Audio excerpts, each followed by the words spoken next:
Bismillah ar-Rahman ar-Rahim. Hello, everyone, and welcome back to the channel. Welcome to another stream, ladies and gentlemen. My only stream of the night, my only stream of the day, Friday, 11 p.m. UK time, which means it's time for the Liverpool panel show, ladies and gentlemen. We're here.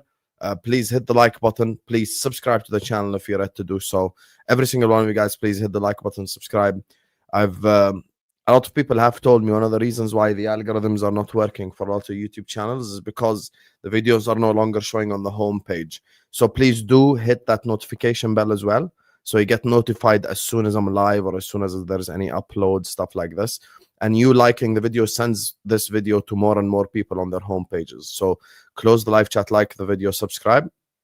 Anyway, joining me first and foremost, the man with the mustache that everyone loves to hate. How you doing, Mike? I don't understand this agenda against me, but that's all right. People don't like to hear reality. It's all good. Big up. Like the video. Subscribe. All that stuff. Comment, share, airplay, whatever. Big up. Fairs. He's spending his hard-earned $1 billion by traveling to Tokyo a month from now. You get me? So if there's any Japanese woman in the chat that would like to show him around Tokyo, you get me? How you doing, Rax? I'm good, man. Listen, I echo that thought. If there are any nice Japanese ladies who would like to escort me around Tokyo or other parts of Japan, I'm open to that possibility. But in the meantime, I'm here with you, fine young gentlemen, and yeah, we're going to talk about the Merseyside derby and some other good Liverpool stuff. So thanks for having me, man. Speaking of fine young gentlemen, the sex symbol of Liverpool YouTubers is in the building. How you doing, Jamie? That's mad. What? You're the only one that can say crazy shit. You ain't the only one that can say crazy shit. I'll take it. There is a comment on the I've just seen by Arnie Klopp that says, "I apparently look like Tyson Fury." You don't look like Tyson Fury at all. No. That's complete racism. It is. It's awful, man. Not all white guys look the same, man. What are we doing? Anyway, joining us next on the channel is also Jamie. How you doing? I'm sorry, K-Mac. How you doing, K-Mac? Take two. Take him back out. Bring him back in. What? Take two. What do you call the Japanese nappy? What? A sack of poo-poo. Oh, no. No.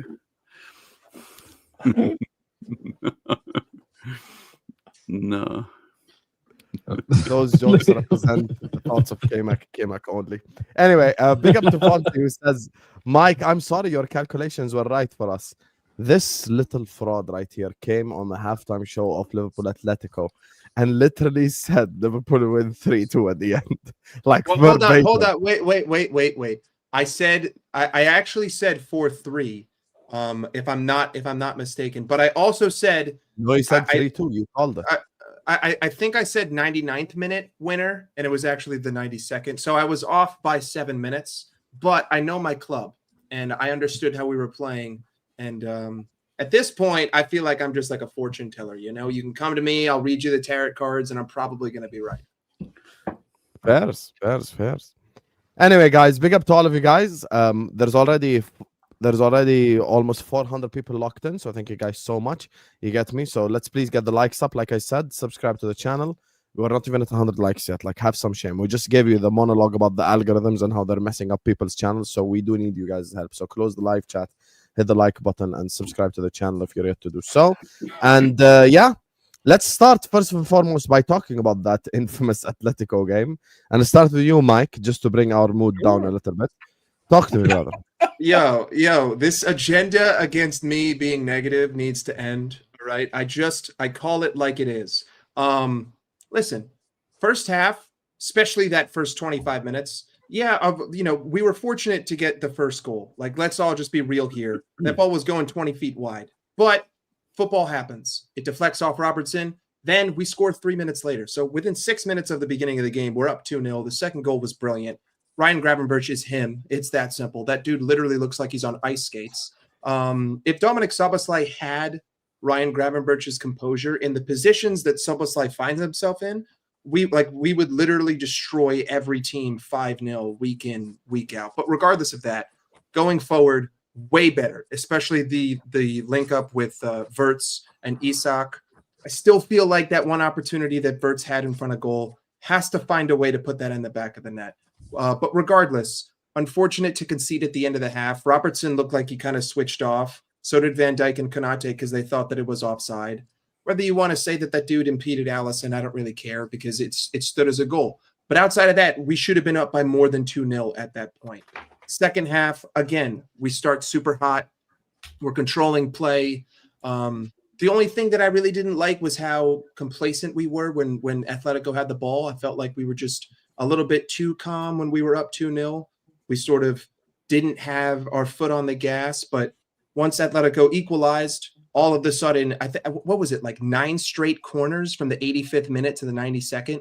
Like it was just corner after corner after corner, pressure building. And then, of course, Virgil just bullies that center back and puts it in the back of the net. But I like what I'm seeing, right? I didn't think that we gave away a lot. Even when Atletico had possession, we didn't really give away many chances. We gave away nothing against Burnley. And what was our biggest critique in the first 4 games? You know, we look a little shaky on defensive transition. We have not looked shaky defensively over the last 2 games. So that's improving. But we're just a little bit wasteful. But I know that with time, wastefulness will go away. Players will get into form. Players will be sharper. Wirtz will get sharper. Isak will get sharper.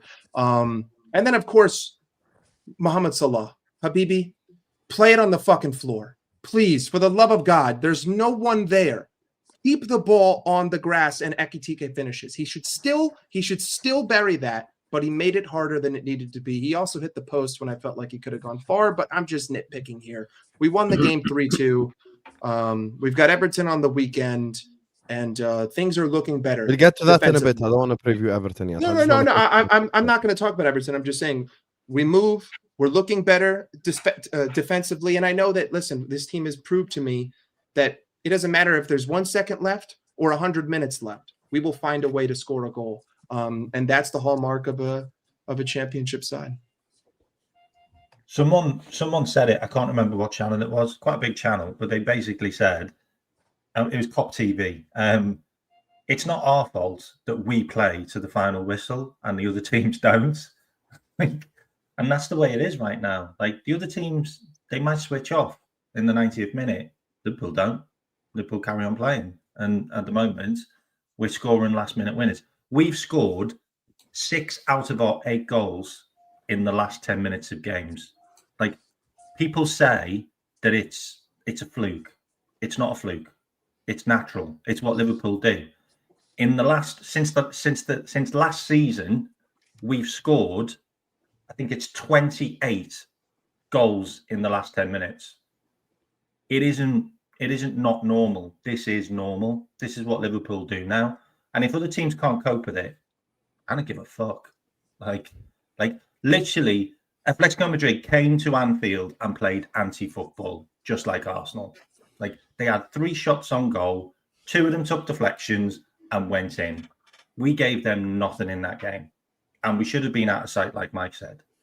Like, Ekitike missed sitters, Salah missed sitters, God knows who else missed sitters. Konate missed a sitter. Like, there was loads and loads of chances in that game. I think we had 20 shots and 10 on target. That was a game, normally, we'd be 3 or 4-0 in that game.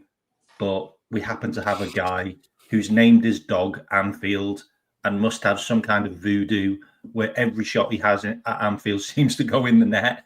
Like, but that's all it is. But that's one of our toughest games, I think, in the Champions League against a really tough defensive team that don't want to play football. And we won. Move on. Yeah. Look, I don't get why. I've seen a lot of Liverpool fans negative again after a result. Go and put your head in boiling bleach. At the end of the day, this was a... Don't do that, by the way. Don't do that. Don't do that. Yeah, don't do that. We won a game of football, and apart from a couple of incidences, it was a comfortable game of football. And I thought Liverpool were actually very, very good. I thought they were extremely good. I I think everyone, a lot of players played really well. Obviously, Ryan Gravenberch, is the guy, best DM in the world at the moment. Dominic Szoboszlai is Liverpool's most important player, as I keep saying for years now. Proving the point once again. Took that Wirtz transfer seriously. Can't do. I don't know where we'd be without Szoboszlai this season. To be fair, thought Frimpong was excellent at right back. Probably Liverpool's number one right back right now. This myth that he can't defend has been shot up in flames every time he plays. Robbo's Liverpool's number one left back right now. Don't care what anyone says. Virgil van Dijk's the best centre back in the world. Mo Salah got back to his original self in that game, looked good again. So it just shows that it was just form and class is permanent. Do you know what I mean? Isak, for someone who's not played football for 4 months, I thought was exceptional. His movement off the ball was fantastic. I thought he got the two shots he got off were, just shows his quality. I know he didn't score for him, but, no backlift, quick strikes. I thought he looked good, and I thought Wirtz looked very good as well. There's no complaints to me. Yeah, they scored 2 goals. It's football. It happens. You know what I mean? But no one's got the mentality of Liverpool. It's as simple as that. Liverpool don't do anything by luck. Liverpool do everything by quality. And if you attack till the final whistle, guess what? You get your rewards. It's as simple as that. If you're carry on attacking a team in the 90th minute and you're putting crosses in the box and shots in, getting corners, getting set pieces, you're trying to win the game of football, and luck goes your way then because you're trying to win the game of football. And it's been like that since the beginning of the season. The Arsenal game, the only team that wanted to win that game was Liverpool in the second half. We had a goal disallowed. We were getting around their box. We were creating opportunities. That free kick came because we were trying to win the game of football. And from there, we scored a goal. And you need quality as well. Liverpool very much remind me of Real Madrid right now of a couple of years ago where and no one disses Ancelotti as a manager, yeah. But it looked like Ancelotti didn't have much, tactically, he wasn't sitting Madrid out in any kind of way. But because they had so much quality on the pitch, they were just winning games of football constantly. And that's what Liverpool remind me of now. I think when people talk about squads and talk about Arsenal's squad being deeper than Liverpool's, I'm not going to pretend they ain't. They are. But no one has the quality Liverpool have got in the league, for me, at this moment in time, for players. We have so many match winners. We have so many players that can win a game on their own out of nothing. And I think and Liverpool are just going to get better and better as this season goes on. So I was proper happy with the Atletico Madrid win. And I'm buzzing for the rest of the season, to be honest. Yeah. I think the whole thing about people saying we're lucky is a little bit crazy, especially in games that we've clearly deserved to win, right? People say we're lucky because we're getting goals in the 93rd minute rather than the 3rd minute. If you have exactly the same game and we scored in the 3rd minute, people wouldn't say we're lucky, right? But ultimately, but the thing is, you can go for 90 odd minutes and not score a goal and then get one in the last minute and that'll be fine. But if you got scored in the 3rd minute and then went 90 minutes and didn't score, then no one would call you lucky. Ultimately, in all of these games, we've deserved to win. I think the Arsenal one was closer. I think both teams were, Arsenal came with a game plan and for the most part, it kind of worked. But ultimately, the problem is that if you do go down, whether it be by luck or by judgment or outrageous skill or whatever the case may be, you're taking a risk when you approach a game like that, and sometimes that risk is not going to pay off because as soon as we scored, they went into panic stations and tried to start attacking, and you can't just switch it on like that. Against Atletico, we were by far the better team for the duration of the match. They didn't really create that much, and yes, we got a deflected goal. They got 2 deflected goals. We missed several other chances, including most hitting the post and stuff like that. We were the better team. We deserve to win. And there will be times this season where we'll have exactly the same and we may draw or we may lose, right? So that's football. But we definitely, and on those days, I will still say, yes, we dropped points. Yes, we drew or yes, we lost. But we definitely deserved to win. And we definitely deserve to win that game against Atletico Madrid. I thought it was a good performance. It's the first time I think we played like nice, free-flowing attacking football. Wirtz was you can see the class that guy has, and you can see he's getting more and more comfortable. The link up with Isak was great, and I hope to see more of that with him with Ekatike. Like I expect Ekatike to start against Everton, and this is the start. This is the start of the season. Like, who knows where the ceiling is for this team, and that should make us all very excited. I think that's something that a lot of people forget is when we won those 18 league games in a row from 2019 to 2020, and when we basically walked that season with like a 27-point lead. Think about how many games we played against shit opposition that we scored in the final seconds of the game. How many times did we leave it to the dying moment to score the winning goal? Okay, it isn't sustainable, right?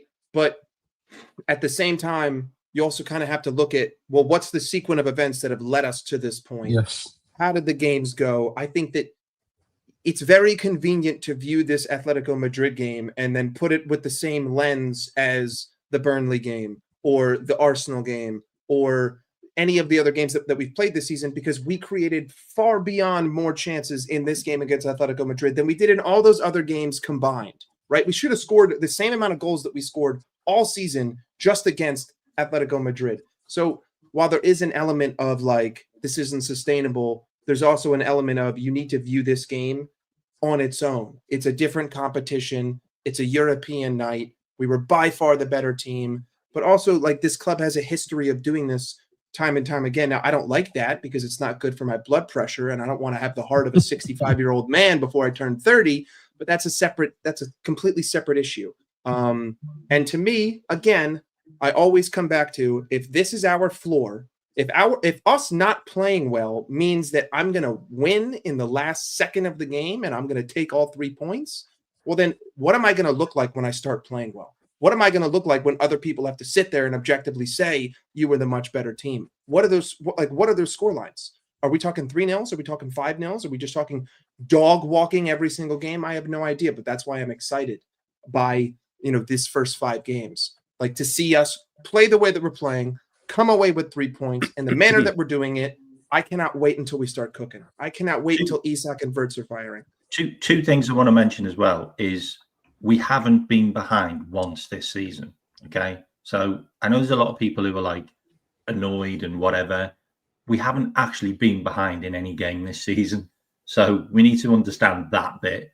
And the second bit as well is, and this is just a mad stat, if we win the next game against Everton, which I think we will, it looks pretty obvious because David Moyes is dog shit against Liverpool and has been since 1999, I believe. But if we win the next game, then we win 5 on the bounce. The only time we've done that was 2018, 2019, and 2020 and 2021. And that was a 97 points and a 99-point season. So we came second and then won the league. Do you know what else as well? I get a bit peed off of like everyone going about Liverpool not being sustainable and what they do, yeah? Do you know what irritates me is that is football a 50-minute game or a 60-minute game or a 90-minute game? Because if it's a 60-minute game, then Liverpool is somehow scoring goals after the final whistle. It is against Newcastle when they kick the ball in the air. If it's a 90-minute game or if it's a 95-minute game or it's a 100-minute game because of injury time, as long as the game is still being played, then goals count whenever. Like, I didn't know you had to win the game before half-time. Do you know what I mean? Or as long as I'm winning the game before the referee blows his final whistle, then That's all that matters. I've never understood this narrative. It's a 90-minute, 95, 100-minute game. But you know what it is, Jamie? Win it in that game, you've won the game. I don't get it. The thing is, all the rivals, they're looking at us and they want us to drop points, right? And for every minute that ticks by, they think they're 1 minute closer to us dropping points. So they get to the 93rd minute. These motherfuckers, they're going to find it. They're going to drop points. I can't fucking believe it. I'm gassed. And then the deflation hits them of the fact that we're not going to drop points, we are going to win, we are going to stay top of the league, we are going to win, and that's what it is. That's they're frustrated. I don't blame them because we've all had it when Man United were doing this and all that kind of. It's just human nature. It's football, right? But this is our time. This is our time, and I'm sorry, shove up your ass. Well, okay, I do agree. I think a lot of the sustainability is just bullshit being peddled by rival fans who are upset that they're not us, right? I get that. But at the same time, the only, grain of salt that is true there is I don't want to see another game where we're up 2-0 and the game ends up being tied. I don't care if we win, but that's the fourth time I think that we've been up 2-0 and we've conceded the 2-goal lead. Either we need to stay at 1-0 or we need to go to 3-0. I just don't want to see 2-0 anymore. That's like my only grain of salt that's left in this whole bullshit of sustainability. If you watch the run, and the way the game's played, we do try to score the third. Yeah, we try it in every game. But we try to get. We got it. We have to. We got to get over this hurdle of 2-0. 2-0 is the most dangerous lead in hockey. It's now become the most dangerous lead for Liverpool. Got to get over 2-0. We scored the first goal in the first half, and then 5 minutes or 10 minutes into the second half, we got a quick second goal, and then we conceded. I also feel like people forget, right? We've played Bournemouth at home, who apart from us have won every game this season, right? A very good side. They beat Spurs away as well. We played away to Newcastle, which is a lot of the top teams do not like going away to Newcastle. We played at home to Arsenal, and then obviously away to Burnley and at home to Atletico Madrid. That's a hard start to the Premier League season, yeah? Very. And you're facing teams most of the time that are very attack-minded, that would like to score goals. The only team we didn't play that was attack-minded, that didn't like to score goals, was Burnley, and that's why it was a 1-0 clean sheet, and Arsenal, and that's why it was a 1-0 clean sheet as well. But if you look at Arsenal are an exceptional side, but I always go to Arsenal because they're our nearest competitors. They've had Man United, who are dog turd. They've had Leeds, who are dog turd. They had Arsenal, their big game. Remember, we was there for the beating. We were going to get humbled. We were going to be destroyed. We won 1-0. So as soon as Arsenal played a difficult team, they lost. Liverpool played 3 difficult teams and won all 3 games. I think there needs to be more respect put onto Liverpool, not just by rivals, but media as well, because I hear this media circus keep talking about lucky Liverpool, lucky Liverpool. Liverpool have won all their hard games so far this season. So, and they're going against exceptional sides that can score goals in games of football. And Liverpool don't give up. Liverpool don't sit there and go, right, fuck it, we'll just take a 2-2 today. We haven't been at our best. We'll try again next week, but we won't lose the game. Let's just keep it at 2-2. No, they keep going and going and going until that referee hits the final whistle. And Liverpool play to win football matches constantly. So, yeah, I think people like to look at the luck side of it, but in this game, you make your own luck. And Liverpool made their own luck. Also, in these games, when they've equalised, we've made attacking substitutions to change the game because we want to win the game. And the other thing as well, what I want to say is, everybody seemed to think that we were going to just destroy Burnley. Burnley went a whole season unbeaten at home in the Championship. I know it's the Championship, but then we just beat them. It's like, yeah, welcome back, lads.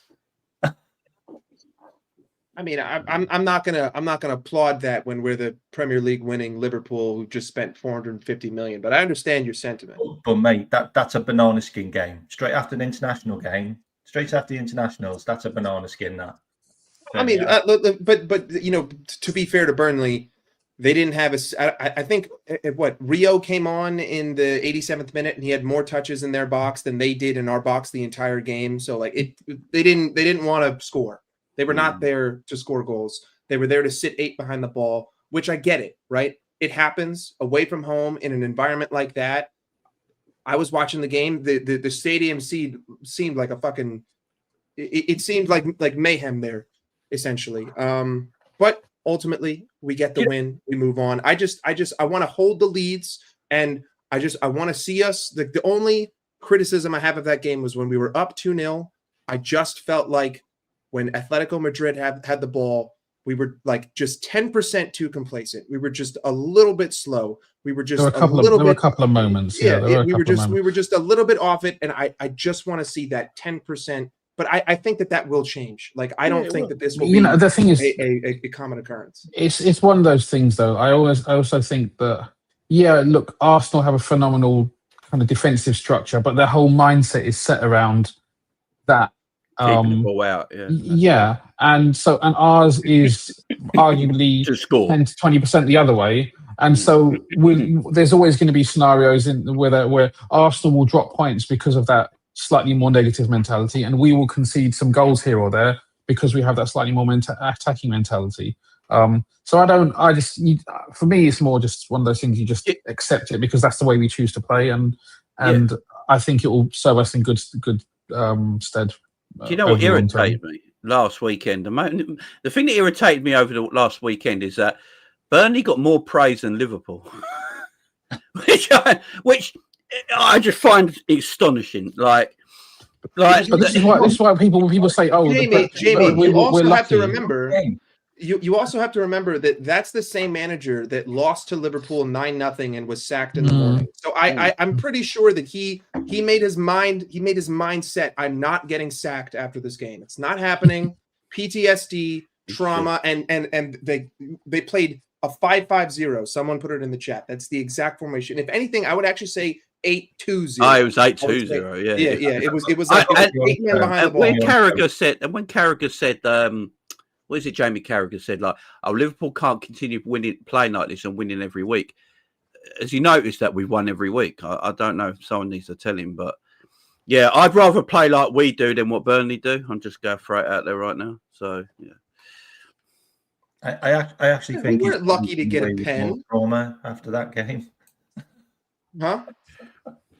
I actually think Scott Parker's probably. I've been listening to you guys for the last 20 minutes and just kind of analyzing everything that's been said.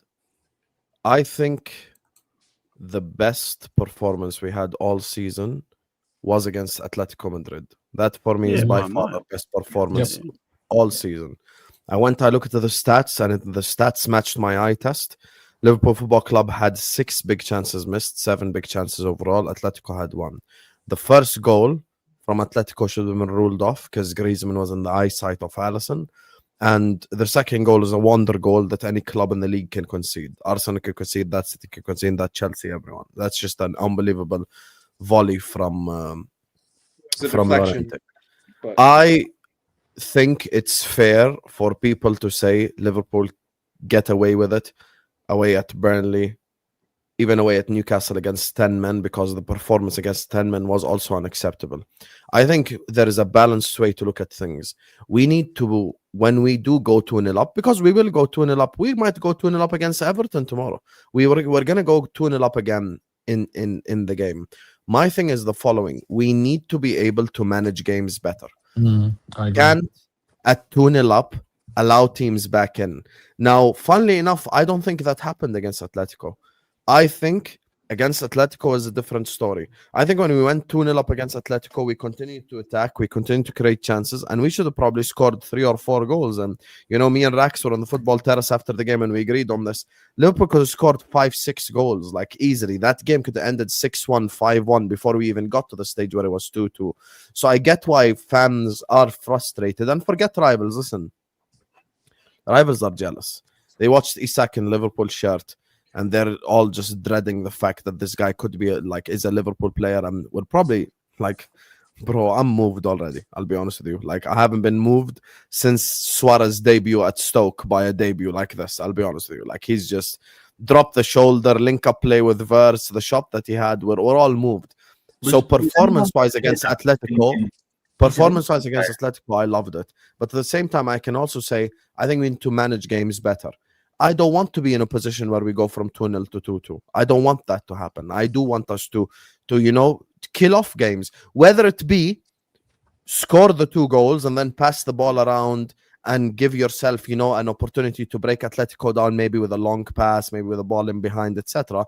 Or whether it be you're 2-0 up, you're trying to get the 3rd, you're trying to get the 4th. That type of football I agree with. But for me, I look at Liverpool Football Club performances, and we can't do results-based analysis. Just because we won games by a big scoreline doesn't mean that all the games were the same.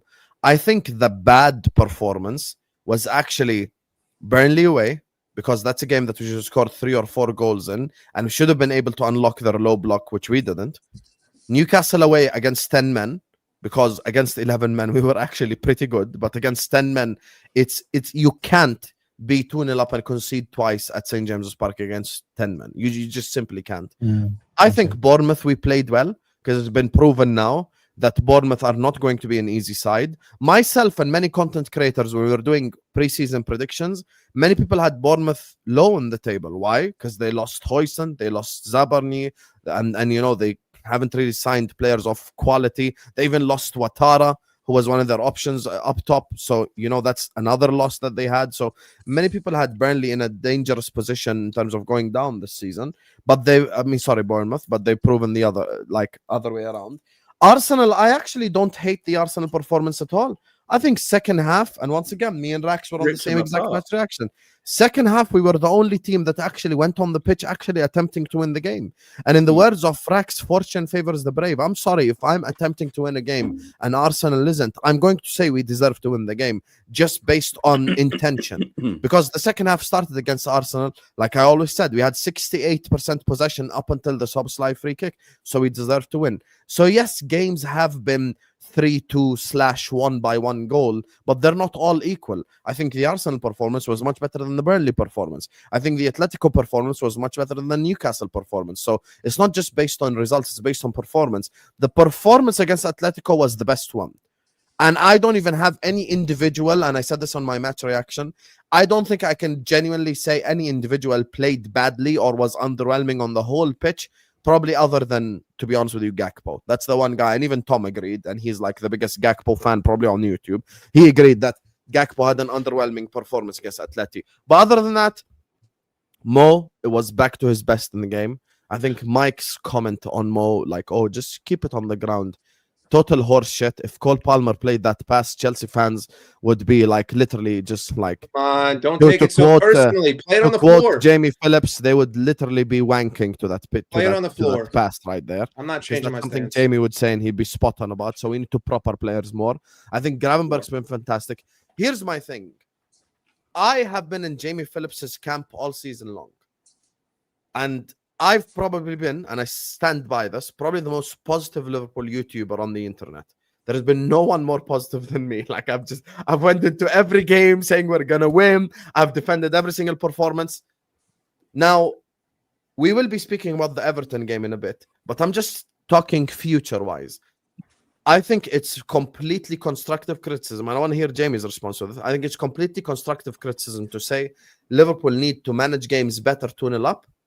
And I don't think there's anything negative about having that opinion, to be honest. Nothing at all. No, nothing at all. Liverpool have to be better. I don't know what... It's weird because I don't think Liverpool have had their best 11 out on the pitch yet this season either, from what a midfield point of view where Slot would like a bit more control from. Also, I have to go for what my manager says, man. He says it constantly as well. He's happy with the amount of bodies we have going forward. It's about keeping the ball. And I actually look at sometimes when we concede goals, I don't think it's through bad tactical play. I think it's through bad passing in our midfield at times where we give the ball away. Slot likes to be high up the pitch. He wants to control the game in the opposition's half, because if you do that, you're going to tire their legs out and get more chances to win games of football. But it's also a little bit risky because if you do lose a pass, you're going to be caught on the counter-attack quite a lot easier than other teams play. But you also got players like Konate, Virgil and Alisson that he trusts completely playing that style. You know, I don't think if he had, you know, any other kind of defensive partnership or goalkeeper, I don't think we play that high up the pitch either. So it's the players that he's got, but he does talk about it a lot. You know, when we gave goals away at Bournemouth and things like that, he did come out of it and say, "Look, I'm happy. They got 8 defenders back. They got 8 players back in their half. We got 8 players in front of them in their half as well. Player for player, that's fine. We keep the ball better. That goal don't happen." So from a technical point of view, he probably feels like there isn't much of an issue. It's more of a player giving away a little bit and being a bit loose with their passing sometimes. Salah's been at that sometimes. Szoboszlai's been at that sometimes. You know, even Graver's been like that on once or twice. You know, just a little loose pass here and there that opens up the pitch. So Liverpool have to learn to control games better. But I think once, you know, McAllister, who is our best technician in that midfield, there's no debate in that. He's just not fit at the moment, and he can't, for some reason, get himself fit right now and get into that team and perform to the level we can. Once he gets that, and Wirtz works out how he's got to play in this system and the Premier League and English football. What did you guys make of that Wirtz it all comes performance? together. I thought Wirtz was better because Wirtz had Isak in front of him. It's as simple as that. I Told love you. Ekitike. Ekitike is a baller, yeah? There's no doubt about it, right? But Ekitike is 22 years of age, where Isak is 25, 26-year-old, who's more refined. And Isak is a more an out-and-out striker than what Ekitike is. Ekitike could play off him and play off the left, you know? Isak is that more out-and-out striker, so he stretches the game. Once you stretch the game, Wirtz can play higher up the pitch because he's got no one dropping into his space to invade it. And for the first time in that game against Atletico, I saw Wirtz running off the striker and into the box. Before that, I've seen McAllister running off Wirtz and Wirtz being too deep in midfield, and it should be the other way around. So, yeah, he definitely needs that striker. But I think controlling of a game will come. I think we control 75% of our games. I don't think any team can control 100% of your game because, you know, football's football, ain't it? And Of course. unless you're playing a team like Burnley, who just don't do anything. But you can limit your opponent. Yeah, you can. I think we do limit our opponents. I think our problem is, if you look at all our goals we've conceded, they're all individual mistakes more than a team mistake. Yeah, They're all individual errors. Yes. We've had like less saves by our goalkeeper than any other team this season. So we are doing the right things. Look, I talked about this anyway. Like all the metrics for Liverpool are all sky high. They're all top, which means it's going to come. It's just a matter of time. But what you have to look at is there's 3 games. The Arsenal game, Arne Slot recognised that Arsenal were going to throw the kitchen sink with set pieces, and we stood up strong. We didn't concede. And what makes me laugh is we beat them on a set piece, which is always funny. And then the other 2 games, we had over 20 shots on goal in both of those games, which was something we didn't do as much in the other games. And also what Slot's done, if you look at the heat maps, and I will say heat maps, the left back and the right back have started to play a lot wider, and he's started to push up a bit further. And Jamie's right, we haven't had our best 11 on the pitch yet. So we're trying to make shift with like a couple of different players as a right back, like Szoboszlai isn't a right back, but he's done really well there. And to be honest, K-Mac, I'm so glad you brought up the right back, because you wanna know what's funny? This genuinely brings me back to a debate we had 5 months ago. I recall Jamie agreed with me, he knows ball, about Salah's performance at Wembley and other things. Big up Jerry James, you get me? If he's watching this, he might suddenly appear in the chat. But I remember like saying how him playing with a right back that actually overlaps is way better for him. Lo and behold, Salah in the first like 60 minutes playing with Frimpong looks like Salah from last season. Ooh, shock horror. Who would have thought? Anyone who recognizes what Mo is as a player. Mo gets the ball, all of a sudden the right back's overlapping, all of a sudden he now has space, which means he plays the pass into Gravenberch, which means Gravenberch now does a 1-2 pass with him, gets the ball, Salah gets it, goal, done. That's the thing. Like, I think overlapping fullbacks is the way to go for us. I don't want to see underlapping fullbacks. Szoboszlai can do a role. Szoboszlai would be great right back against the Real Madrid, against the Man City, against an Arsenal, we get it. But in games like this, Szoboszlai does not want to be right back probably himself. He would rather play in midfield. So that's the thing for me. And to be honest with you, I'm gonna go ahead and say this. From all our summer signings, I think the best performing signing is Jeremy Frimpong. Yeah, I agree. And that's the crazy thing for me, because if I told anyone before the season starts, hey guys, Frimpong will be our best signing, everyone on this panel would have laughed. But he has impressed me so much, even from a defensive perspective. It's crazy. He had a moment against Atletico where he tackled someone. They played the ball again. He ran all the way back, tackled them again, and got us a goal kick. That's the thing. He has that determination. He will chase and chase and chase. I do want to bring up one negative thing, and I tweeted about it at the time. I think Connor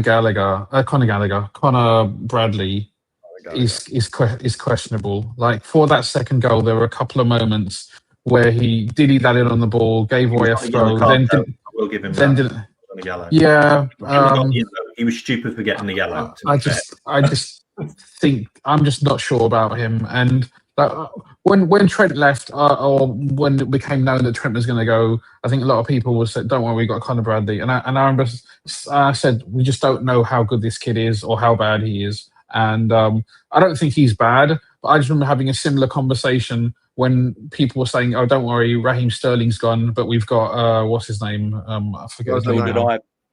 Jordan Ibe. Yeah.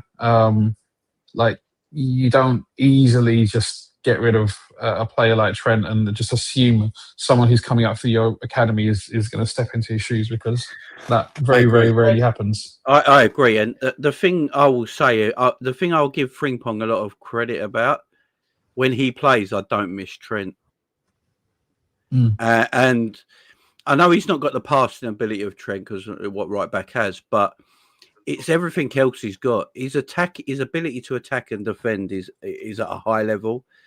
When we were in for him, I was speaking to Cal and all that about it, and I was saying, because everyone was a lot of Liverpool fans were a bit, I'm not sure, is he really a right back? And I'm like, he can defend. This thing that he can't defend is an utter myth, right? It just is. He can defend. What I like about him, it's just his recovery pace.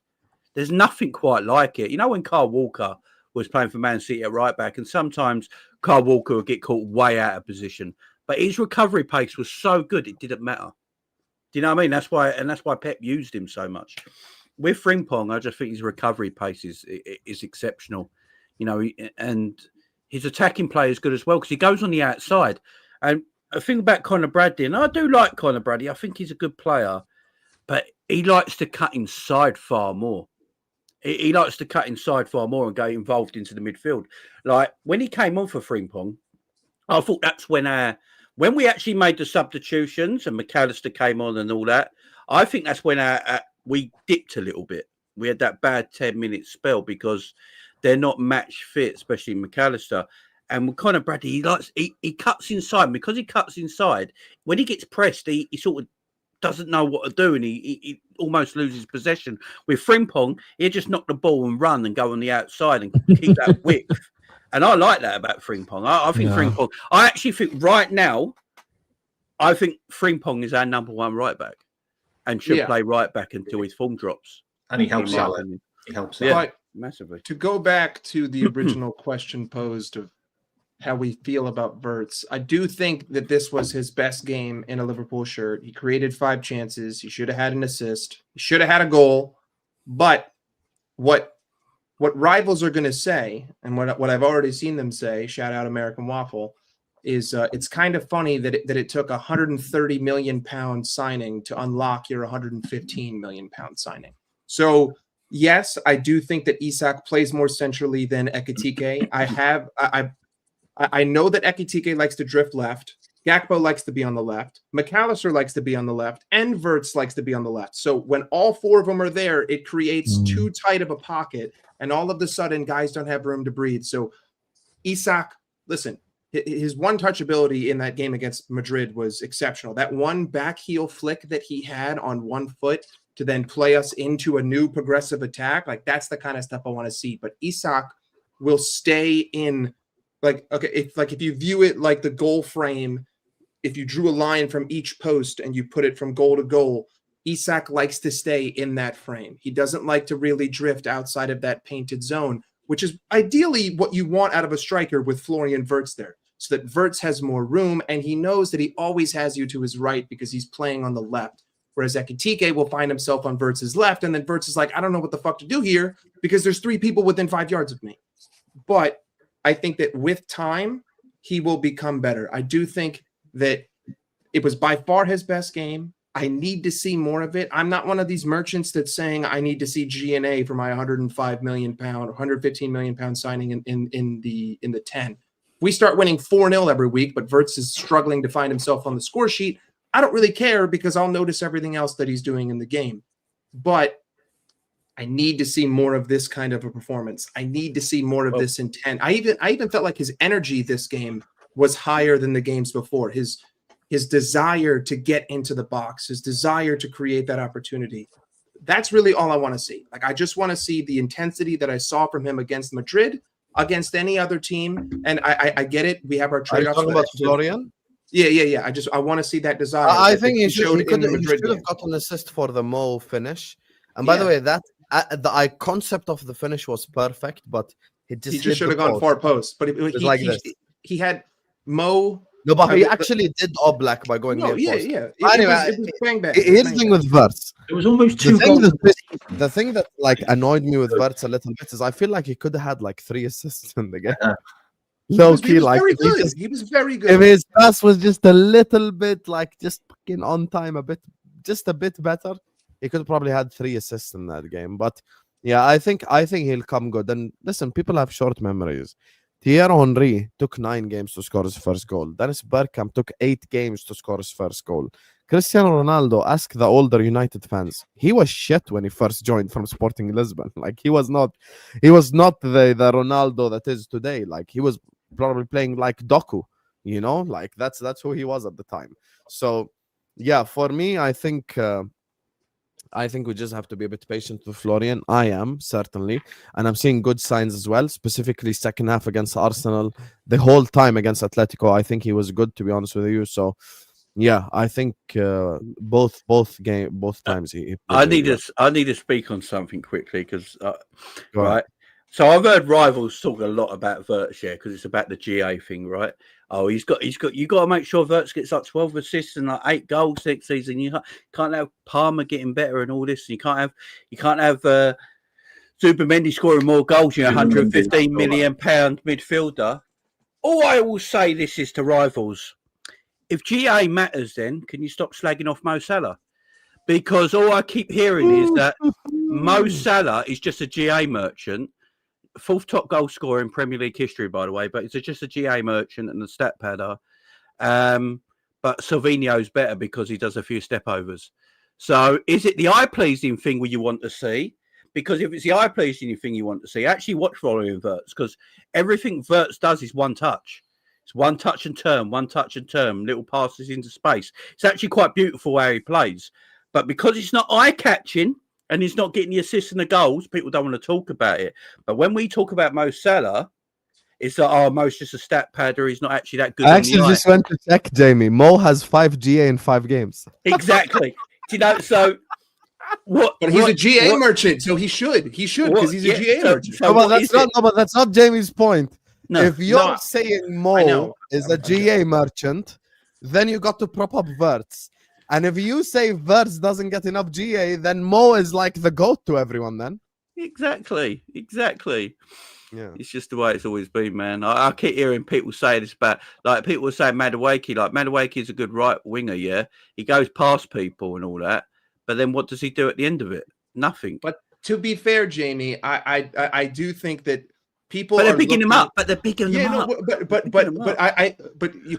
have to put yourself into the mind of an Arsenal fan, right? You have to. I don't want to be in that mind. You have to put yourself into the mind. Hold on, you have to put yourself into the mind of someone who's miserable to wake up every day and know what football is. You have to wake up into the mind of someone who has a disdain for the existence of this sport. Noni Madueke is the only one who looks like he actually wants to put the ball in the back of the net on the pitch for Arsenal. So I understand why some fans are bigging him up because he shows intent. Unfortunately, there's a very specific Hungarian who sucks against everyone else, but locked him the fuck up.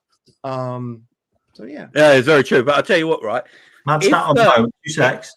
Mad stat on Mo. 115 games, 51 goals for Thierry Henry in the Champions League. Mo Salah, 99 games, 52 goals.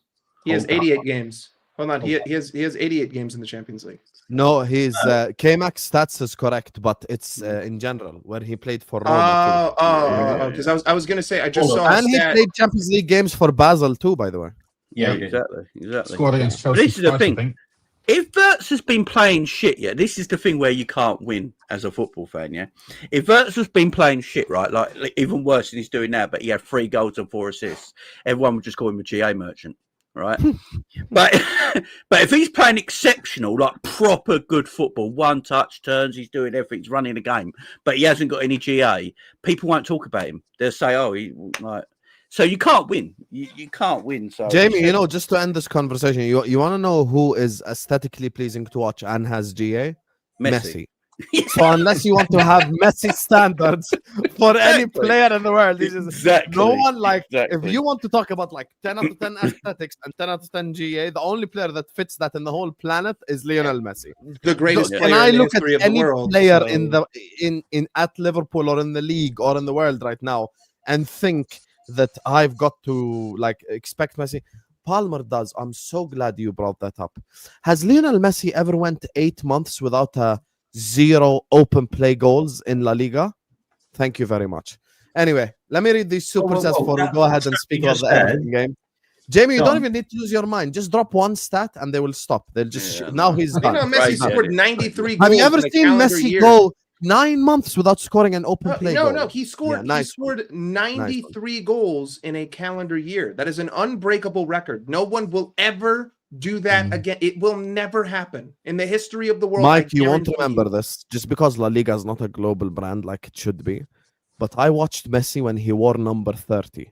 Messi with number 30 on his back before number 19 and before number 10. That's when he was Messi when he wore number 30 never went a whole year with having 0 open play goals. So yeah, talking about Palmer. And I will say, look, Wirtz hasn't started the season like we all thought he would because we bought a world-class player and he just hasn't been that player yet, but he'll get there. But like I see Vel in the chat talking about like we got to be careful because we had these conversations about Casado. Yeah, I'm going to tell everyone right now, I'm a hypocrite because I'm a football fan. Every football fan is a hypocrite. It's just as simple as that. We all are. I will go also, to Chelsea fans and go. He's a defensive player. Yeah, and I'll go Casado. Yeah, Casado was shit for a year, right? And no one will do 007 for a DM, by the way. And then if someone comes to me and goes, "Oh, Wirtz has been shit. He's shit. He's absolutely crap," I'll go, "All right, no, I don't care. Like, what are you trying to get out of me? I don't honestly care." if we got ourselves a gold Premier League trophy and didn't lose a single game this season, and then we won the Champions League, and Florian Wirtz had 0 GA for the entire season, I wouldn't give a fuck. I would not care. It would mean nothing to me because I would be laughing my way to the bank with my gold Champions League and my gold Premier League trophy. Look, Chelsea's got all the money in the world. Chelsea's got all the money in the world. It's a turn of phrase. Come on. Chelsea's front line is João Pedro and the son of an exceptional long thrower, right? That's their front line. And they spent 2 billion. Liverpool's front line is Ekitike and Isak, spending less than Chelsea. How dare you forget to mention Garnacho and Gittins. Oh yeah, getting 62 million. Well, we don't want to talk about London. You know, who would you rather leave have? all those guys down there. Let's leave Sam, the who would you rather have? in the south. Rio Ekinmoa or Gittins? I'd rather have Rio Gomoa over Gittins and Garnacho put together. I'll be honest with you. Fuck it, man. Liverpool are about to be expelled from the Champions League for playing a Newcastle player that isn't for sale. Husam, or fucking wearing the quad. You'll never walk alone. That's a great. Really watching Isak in a Liverpool shirt after being mentally gaslit by fans for 2 months. Jamie will know my experience. Every fucking week, pay the 150 million or be quiet. Put the 150 million on. Oh my. We pay what we want. Isn't it crazy to think? Isn't it crazy to think that was 2 weeks ago? Like, doesn't that feel like it was 2 years ago where the whole thing came down? And now, you look at the calendar, you're like, holy fuck, that was like 20 days ago. What? Did anyone sit there the other day going? There's also a load of fans saying the price. If you want him, you have to pay the 150 million. Like, I'm sorry, who made you just decide what his price tag is going to be and what you're going to? It's just some. At one point last season, Isak was being talked around about 100 million pounds, and then he scored a few goals. And don't get me wrong, he scored 2 against Arsenal in the Carabao, and then all of a sudden people started talking about 150 million pounds. I'm like, sorry, okay, you can say whatever you want, but that's not to say that someone's going to pay it. And ultimately, that's not what we paid. We got what we thought was the right fee, and I think that's good. I think we paid. Is it 80 million up front, and the rest, and it's 45 million in add-ons apparently. Did you guys see what the I'd be surprised for the add-ons is for people talked about our first bid being 110 million pounds straight, not necessarily. It may still be paid in installments, but as a guaranteed fee. So I'd be surprised if we paid only 80 million guaranteed. Well, they had to let him go. We wait till the last minute, didn't we? Yeah. Well, I mean, you like, I'm curious to see what the add-on structure is, because I think in order for Leverkusen to get their full package, we have to win like 4 major trophies over the next 2 years. I want to pay all of his. No. I want to pay all of it, because that means So do I, but it's just interesting. Obviously, if we win those, we don't give a shit. But it's just interesting to see that like the clubs were willing to just accept the fact that, you know what, I'm willing to take that risk because I know that I'm not going to be able to keep them. It's just like the state of football now. And then Tom Werner basically said today that we're buying Gay in January. So isn't that hilarious? That is so funny. Did he actually say that? What did he say, Jamie? Well, they asked him the question. So the woman asked him the question. She's a big Palace fan. Great presenter, by the way. She's a fantastic presenter. Yeah, she is. And he basically, it was a long pause, and he just laughed. Who is Tom Werner? Our chairman. Guy? The Corona FFC. You don't know who Tom Werner is, fucking Mike? No. Bro, that's the co-owner. Fenway Sports. He knows. Listen, I'm an American, and I just know that our conglomerates own the teams. So I just recognize the conglomerates, and then I know that there's probably a couple American billionaires in there, like John W. Henry. So it's all good. I'm allowed to be ignorant because they're my people. Those are my citizens, my country, my citizens. I like you, Mike. I think your personality on YouTube, like speaking on panels, has like your the way you present information, the way you speak. Like, honestly, we have to give people praise as well, and like publicly, not just privately. But Mike honestly has become like one of the first people I message on a Liverpool show like this. I actually love working with Mike now. I think he presents himself really well, and he's developed a sense of humor, funnily enough. I love the narrative. Burnley deserved something when they did fuck all. I just gave you a compliment. Don't eye roll at the compliment, you bum. I just gave you a compliment publicly on a channel with 60k subscribers. You deserve a point for just not playing the game. I guess I deserve the 3 points. The reason why people were giving credit to Burnley, simply to answer Jamie's question, is 2 reasons. Because I told all you motherfuckers a month ago, and no one believed me, that Liverpool are the new villains. You can all kiss my ass. You thought I was doing a war speech for no reason. I told every single one of you, get ready to bring out your inner asshole, and no one wanted to listen. Guess what? A month later, you should learn to listen. And I told every single one of you guys, get ready to be the asshole. And everyone should still be a nice guy. The nice guy time is done. Everyone hates Liverpool. And the second thing is, people feel bad for Burnley because they just got promoted. They kept a clean sheet. I mean, listen, they did play really well. Like I'm not gonna diss them. Like they defended brilliantly. None of us asked Hannibal to fucking UFC elbow the ball with his hand in the penalty box. Credit to Frimpong too for eyeing him up and knowing. You know what makes me laugh with that? There was an actual channel. I can't remember what one is, and if I did, I didn't want to say the name, but they actually said, "Don't you think it's a bit harsh having handballs for doing that?" The funny part is that I was watching one YouTube video from the Burnley fans, like recording in the stadium, and even they didn't complain. The fans didn't No complain. one did. Hannibal No one didn't did. complain. His teammates didn't complain. He just went like, pow, with his hand. I'm like, bro, I must say, like, obviously, I'm not a big Man United fan, but Saeed's reaction to that goal was His brilliant. reaction to Like, every goal. his So reaction every to far goal this is season has been great. amazing. Every Liverpool goal, Amazing. yeah. It's been amazing. And then he does the video after. Oh my God. It's I love it. I love it. Long may it continue. Big up to Fonzie, who says, I'm ready for the World Cup, Husam. Thank you for using that as my profile picture. You want AI edited image? Just message me. Instead of paying 50 cents, send the 50 cents to me. You get me? Smart business plan. And this brings us on perfectly to the next part of this show. Like, guys, I've been telling you, first of all, big up to all 850 people locked in. 850 people now on YouTube is like 1.5K a week ago before they fucked up the algorithms. Every single one of you, hit the notification bell so you get notified because our shows are not showing up on the home screen anymore. And the second thing is, in order to help this show get to more people's home screens, I need you to like the video. We're not even at 300 likes yet. We need 50% ratio at least. Close the live chat, help push this show to 400 likes, and subscribe to the channel and hit that notification bell as well.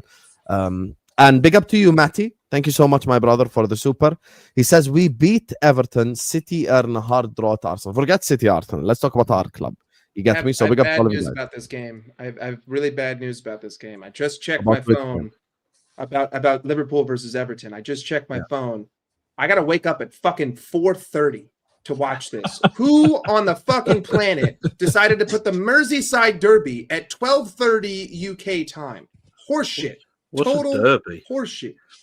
Remember Derby. Listen, again, I told you, Jamie. He's American. He's ignorant. I'm an ignorant American. I pronounce things the way that we pronounce things. I call a trash bin a trash bin. I'm sorry, whatever, garbage can. Listen, the fact that this is at 4:30 sucks. But He calls trainers sneakers. yes. Well, we have a different thing for everything. Kits or Where are you jerseys, sneaking, buddy? pitches, field, Mike, the best one. Football boots are cleats. cleats. Yeah, I'll never get that. I'll never get that. I tried to tell my friend that they're called studs, and he looked at me like I had 6 fucking heads. He's like, what do you mean studs? Are you trying to say that all of these guys are good-looking men? Outside of the fact that this is at 4:30, we need to bash this team. Like, listen, I don't fuck blowing the lead. Fuck all this bullshit. We need to destroy them. I need to see Florian Wirtz and Isak firing. I need to, but because, we have a lot of new players, which could be an advantage or a disadvantage because they're not in tune with what this derby is like. They're not in tune with what Tarkovsky is going to do. They're not in tune with how good Beto is against Van Dijk. Like they haven't experienced this kind of environment yet in the Premier League. So I need to see them at A+ level. I need to see them sharp. I need to see attacking football. I need to see us control the games, control our emotions. That could be an advantage, though, because Florian Wirtz, Hugo Ekitike, the coolest cucumber on the pitch, might not give a shit about Everton. He might not care about any sort of rivalry. He's like, I'm here to, cash in my paycheck and score a couple goals and be flashy and cool. That could work to our advantage. But I need this more than I needed us to beat Arsenal. I need this to be a thrashing. It's been so long since I've seen us annihilate Everton at home. I want to hear the crowd chanting going down, just like how they were when Onana and Tsimikas were fighting off of the pitch. That's what I need in my veins more than anything. Complete thrashing. I think this is going to be a hard game. I think a bit because it's a derby. It's a derby at the end of the day. All derbies. Even Liverpool at their absolute best under Klopp in them days. Derbies were sometimes hard games. We didn't. There was only a couple of times we actually destroyed them, but they're always difficult games. I just love the way the media are doing this. Like Jack Grealish is now Messi. It cracks me up. Have you noticed? Oh, Grealish is back. Back from where? The bar. Do you know what I mean? Like, I just, I just don't get it. I don't. Yeah, look, Liverpool will be favourites and rightly so. They're at home. Liverpool will play the way they play, and I don't think Everton are going to be like ultra defensive or anything like that. Because I do look at Everton's team, and I think David Moyes, I think like he's got some talent in his team now to actually give it a go. But I think he'll tell his players to be very aggressive and get right in Liverpool's faces. But I think he's got players in his team where he go, oh, no, we can give it a little bit of a go more than we usually do. And if that's the case, Liverpool got to be up for the aggressive way of it and a go play, stick by it, and then get your goals at the other end. But I just think there's too much talent in our team right now. And I would love it to be another shit performance where we win in the 90th minute for the vibes, man. I'm just to see all the rival fans just crying in there. Jamie, you need to fuck off. Honestly. I'm here for it, man. I'm here for it. I said this on American Waffle. I said that on American Waffle, Jamie. I'm here for it. Listen, I want to say something, bro. Screw all the rivals. Forget rivals. Just for my own health, I don't want it. For my own health, I don't. I've enjoyed it this season. I'm loving it. I am. It is very exciting. Man. I'm not even very stressed. exciting. Do you know why I'm not stressed? I know we're going to win the games. I am so confident every time Liverpool play. I've not even got stressed once. I'm more worried about giving my dog a heart attack. He's screaming completely out of the blue when we score the winner. But look, the thing about this game is David Moyes is so bad playing Liverpool. It's just ridiculous. Like, I think it's 10 games he's been beaten on the trot. Like, honestly, he just can't buy a win at Liverpool. Drew against us last year, K-Mac. Mo Salah is also up for a record as well, by the way. He's 2 goals away from a derby record, as in scoring the most goals in any derby ever. Wow. So I think he's any derby. You mean Merseyside derby, not just like... Liverpool Everton derby, sorry. Oh, okay, yeah, sorry. Yeah, that derby. Any derby ever in the history of football. Who's number 1? Does Ian Rush still have the record? Yeah, I think he's on 10. So Mo's on 9, I think, with Gerrard, or 8. So he's quite close. And also Arne Slot's 3 goals away from becoming like the third best manager to have 50. I think it's 50 goals. 50 goals. Yeah, 50 goals in his first 100 games. So that's another record which can go as well. And I think there's a possibility we could get 2 or 3. Like, if you look at 100 goals in his first 50 games, I'm guessing. Yeah, they're playing Garner, who's out of position because they've lost Mikalenko, who I think is actually a good player. They've lost Braithwaite, so he's gone. Branthwaite's gone. So they're playing Keane. If you can't get Branthwaite is injured, is he? Yeah, he's been injured. If you can't get past Keane, then Jesus Christ, he is dreadful. And obviously Tarkowski's always a red card away, like with a tackle. So maybe we'll get the run of the green. I hate Tarkowski. Maybe we'll get the run of the green. And then they've got that Grock next to him, O'Brien, who's about 12 foot tall. Can't do anything. So I think Liverpool can really get at these. I really do. And I just think we've got the squad now. Like, normally, if you play 3 games in a week, Liverpool are normally running on fumes and maybe bringing in players that can't really, cut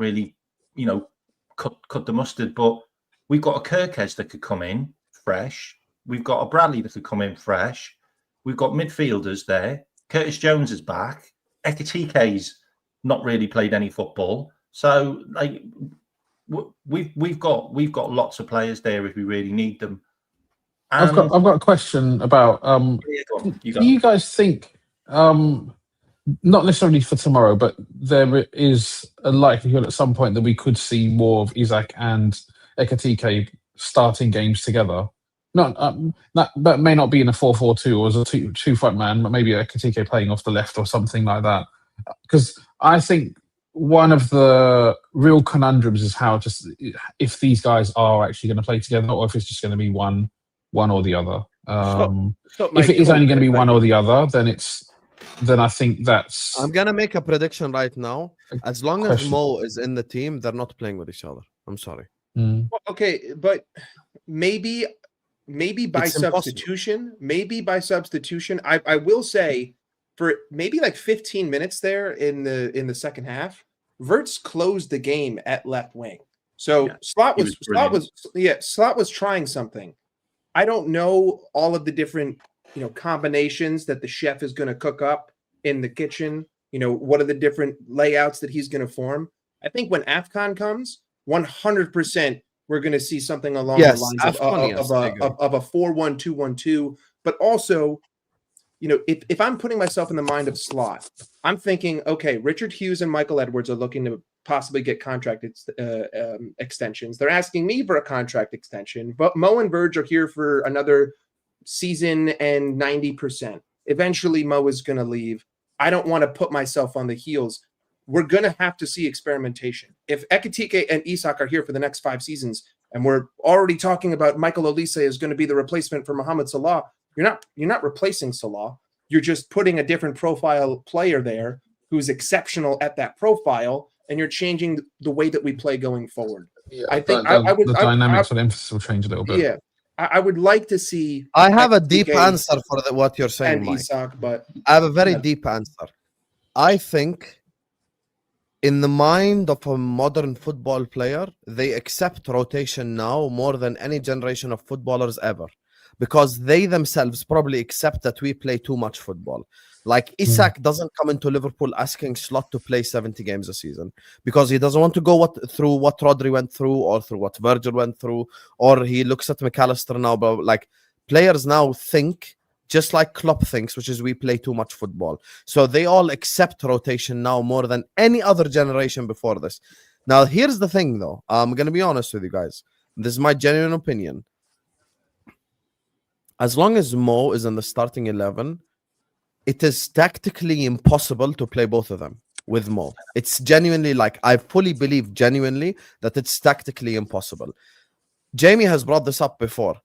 If you want to play Ekitike and Isak, you're going to have to go Frimpong right mid and Bradley right back. That's the only way that works, by the way, because it's impossible. You cannot do 4-4-2 and play Mo right mid, basically, and ask Mo to do what prototypical right midfielders used to do 10 years ago with track back and blah, blah, blah.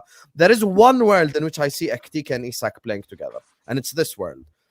Let's say Wirtz is having a stinker against Everton, and it's the 60th minute. Slot then takes Wirtz out and puts Ekitike to play 10. That's the only way that I see it happening personally. Do I see it in a 4-4-2 with Mo there? No. Do I see Ekitike playing left wing? To be honest, also no. That's just my honest answer. The crazy thing is, I reckon this season, our substitute number 10 might actually be McAllister, because you can't drop Dominic Szoboszlai. You can't drop him.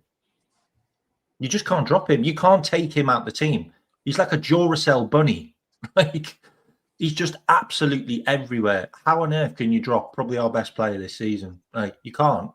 And McAllister, for me, unfortunately, and I love McAllister, keeps on running into Wirtz's space. So you might as well just play him as the number 10, when Wirtz is running out of steam, or move Wirtz over to the left.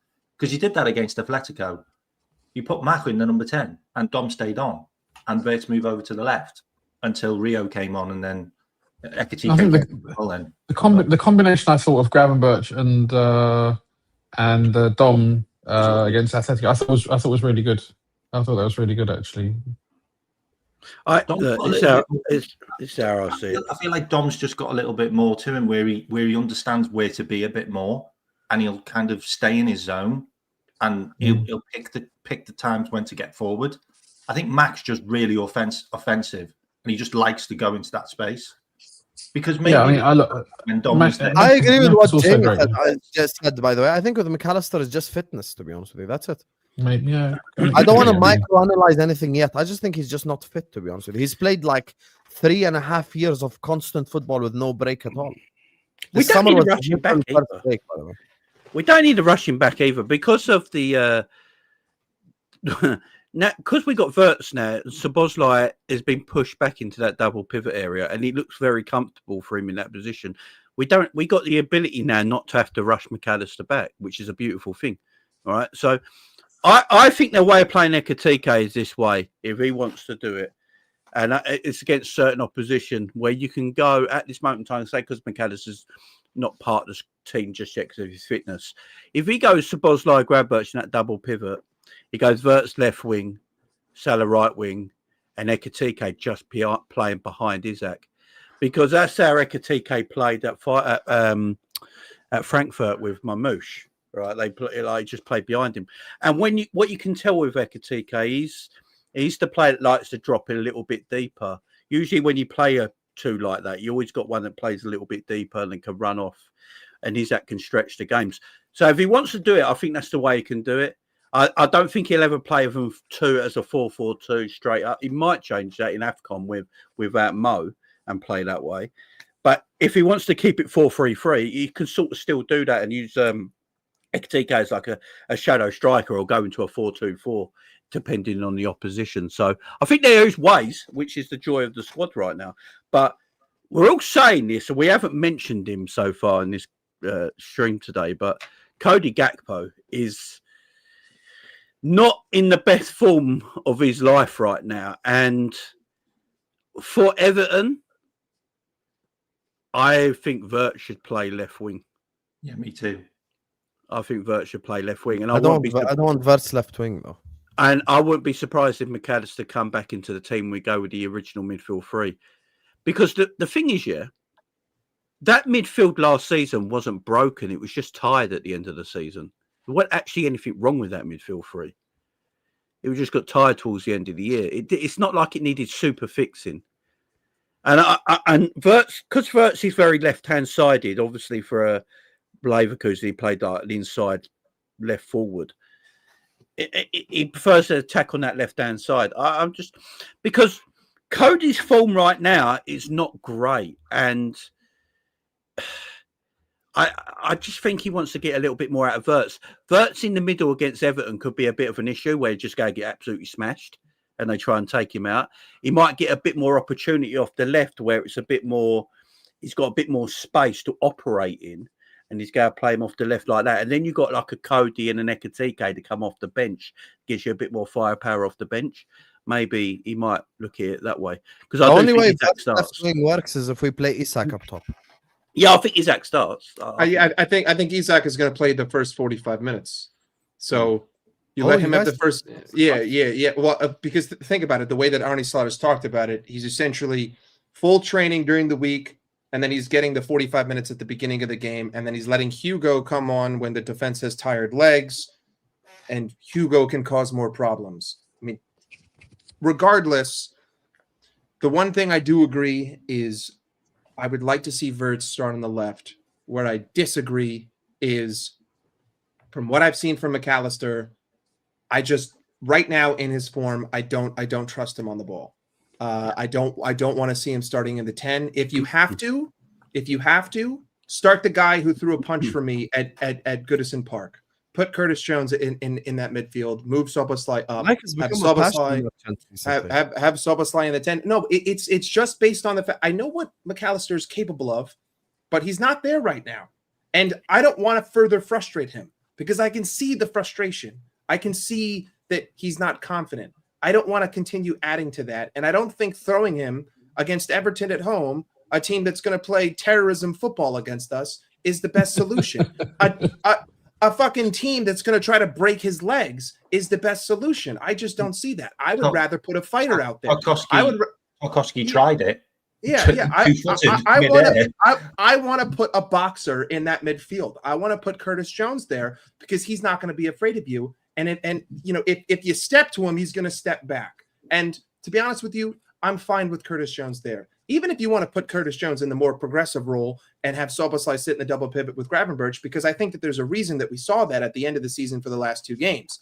I like Szoboszlai in the 8 alongside Gravenberch. I like him there. I like him because of his work rate, and I like him because of his positional awareness. Regardless, I just think that if Verts is going to start on the left wing, don't start McAllister. Let McAllister come into the game when Everton's a little bit tired. Have him come on in the 60th minute. He's got a little bit more space. The energy isn't there. It's not, the first 20 minutes and they're trying to take our heads off. I think it would be better for the player to do that. But I would like to see Verts on the left because I think that he was good there in the 15 minutes that I saw him against Atletico. And I think that he would have been better there if Isak were on the pitch. I think that he would have looked a lot better if, Isak was probing the middle and he was able to play 1-2s. But again, I don't know the likelihood of that happening. My assumption is that we're going to see the same exact starting lineup. You're going to see exactly what we put up against Atletico against Everton. But Jones is injured though, right? Isn't Jones? No. Nope. He was Everyone's back training. for the game. He's Literally training. everyone. No. We just haven't Liverpool needed have to play zero injuries headed into the game. we Literally haven't Oh, haven't needed to play him. But I mean, I feel like Arnie's sort of coming a little bit predictable in his starting 11s. I don't see him dropping Cody Gakpo. Yeah, he's not going to drop. I don't know. I think there is a chance Curtis Jones actually starts this game tomorrow. I would love it. I would love it, Jamie. What's really encouraging is Arnie is becoming a bit more flexible with his players now. Like he's starting to move them around a bit more, because I felt like he was really rigid with his team, and he was sticking with that 4 of Cody, Ekitike, Wirtz, and your McAllister. And you're right, they were all just getting in each other's way, and we were losing the ball in midfield. I hope someone Now at least he's told moving them them around a bit more, and he's also moving his left back and right back wider, which is really going to help us. Does anyone think that Robbo's going to start again? Yeah, Hopefully. he will. He will. Or do you think it'll be Kirkes? The only reason why going based off slot predictability, he will probably start Robertson and start Kirkes against Southampton. He's our best left back. He should start. I mean, I again, like, to me, we have players in this squad that have not experienced this rivalry setting at Anfield yet. I want all of my guys with the most composure, with the most experience in this hostile environment in the team. Let's not mention Robertson and composure, though. Okay, but Robbo knows what it's like to play this game. Curtis Jones threw a punch for me at Goodison Park. Hopefully he'll have the opportunity to actually knock the player out tomorrow. Mohamed Salah knows what it's like. Soboslai knows what it's like. Gravenberch knows what it's like. Virgil and Konate and Allison. I need my experience on the pitch to help control the game in the first 45. And then if you want to bring on Kirkes because it's 0-0 or it's 1-0 and we need a little bit more width and we need a little bit more pace, that's fine. But Robbo can do me 45, 60 minutes, and then Kirkes can come on when things are a little bit less aggressive and a little bit less intense. I worry for Kirkes, man. I know Slot took him off really early and he said it was because of the yellow cards, yeah. I've seen Slot keep people on yellow cards for the whole match. Because he was shit.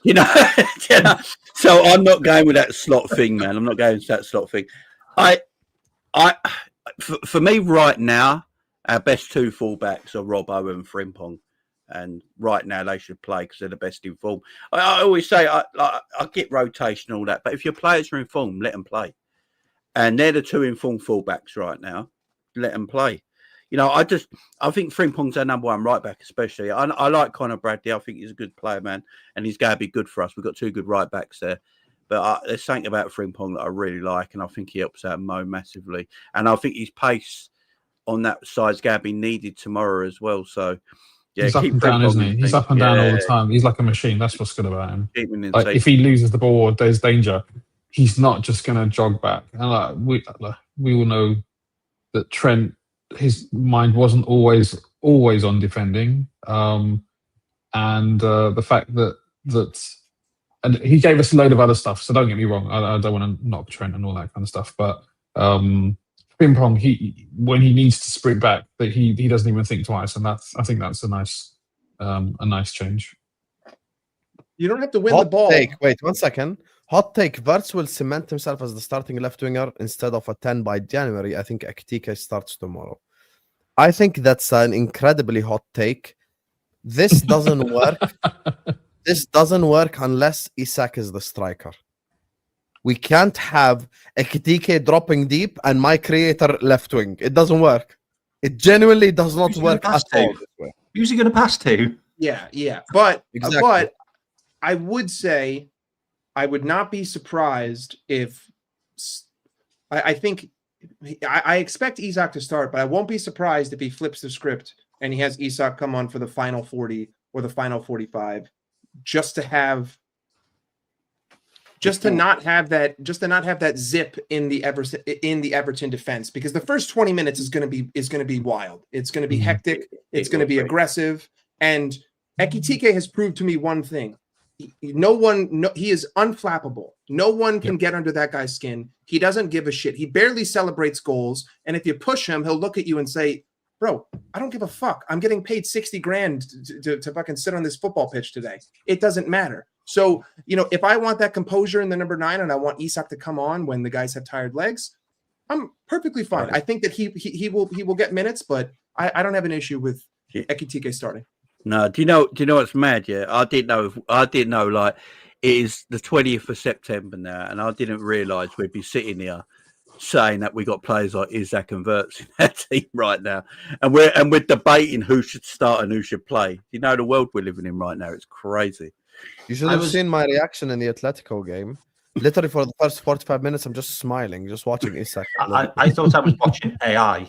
I thought I was watching AI when I seen that back heel flick. That back heel flick was so disgusting, and that ball that he played to Wirtz, like, oh my god, if that connected, it was disgusting. Yeah, it was disgusting. But the best player in that pitch Wednesday night was Ryan Gravenberch, who was absolutely skates, ice skating. He ice skates when he has the ball. It's that simple. He glides along the pitch, and his passing has improved.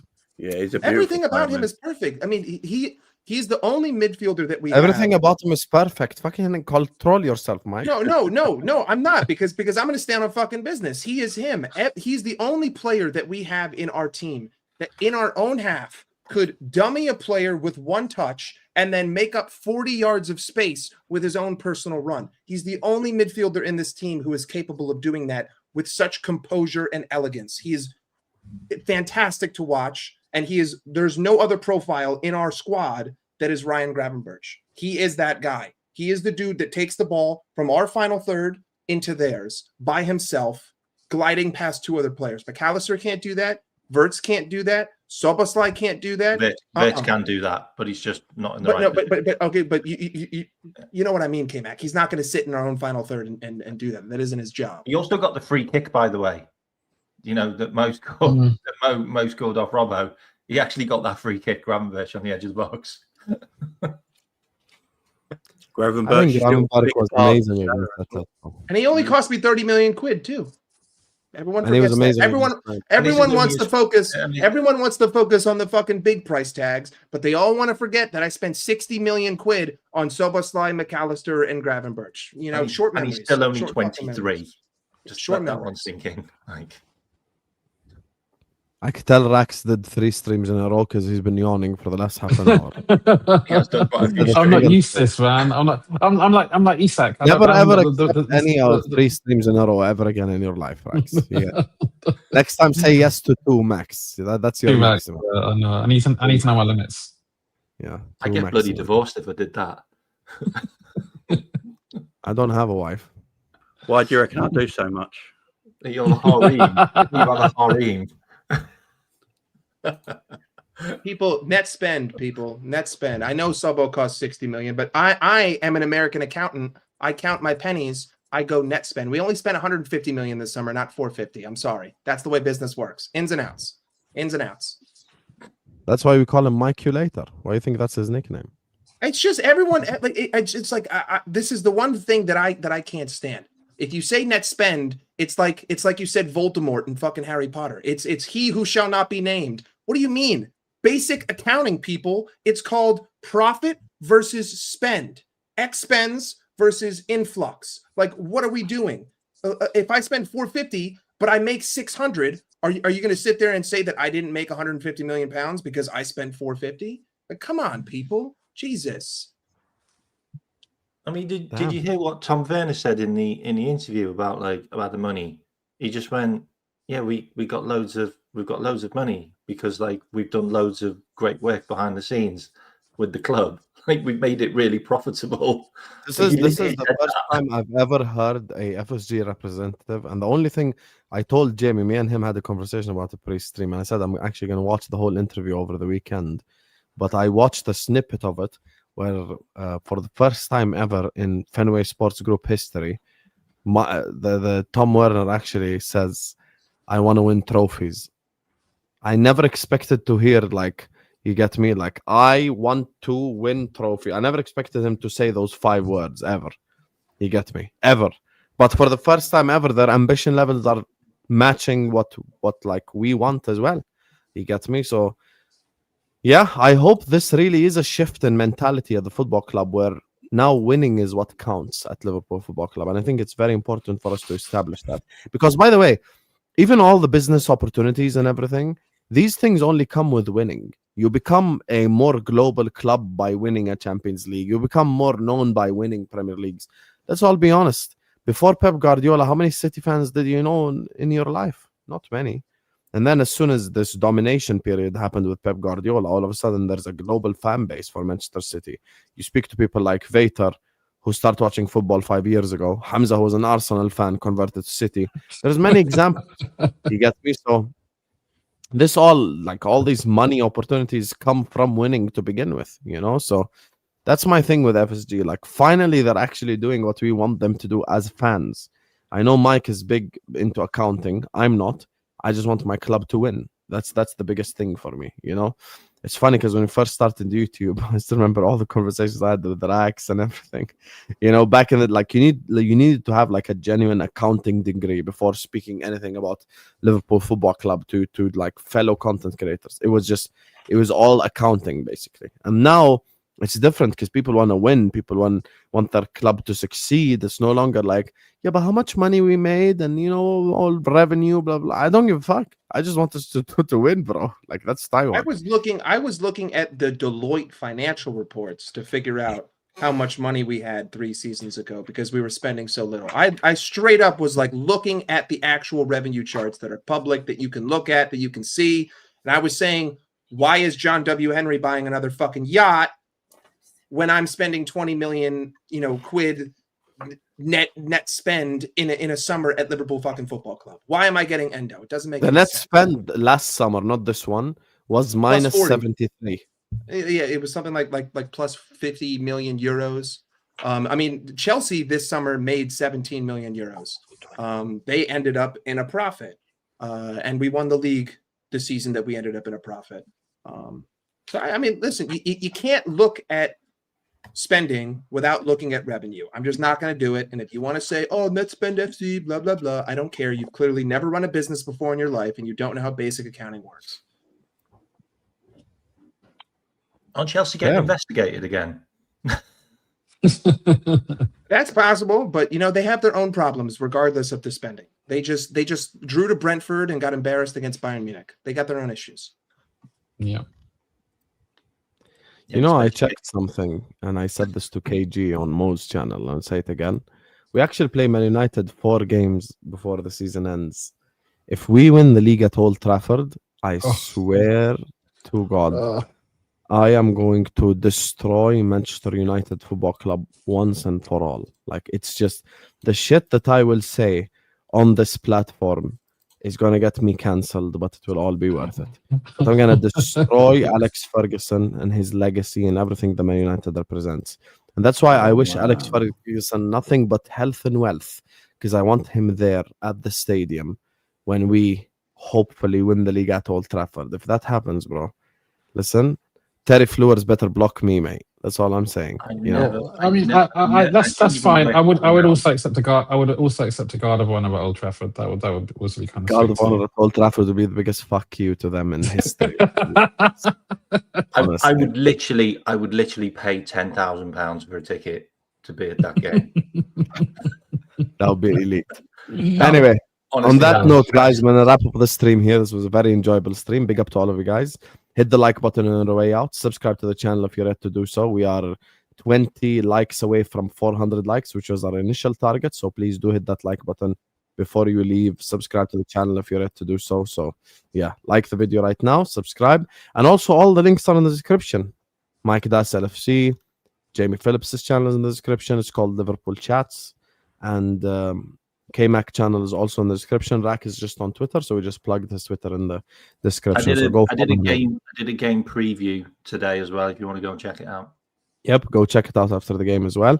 And we're going to redirect you guys over to Sarcasm City TV. Flawless is live right now, so go tell him Husam raid in his chat. Love you all, and I'm going to see you guys back for the derby, inshallah. Peace out.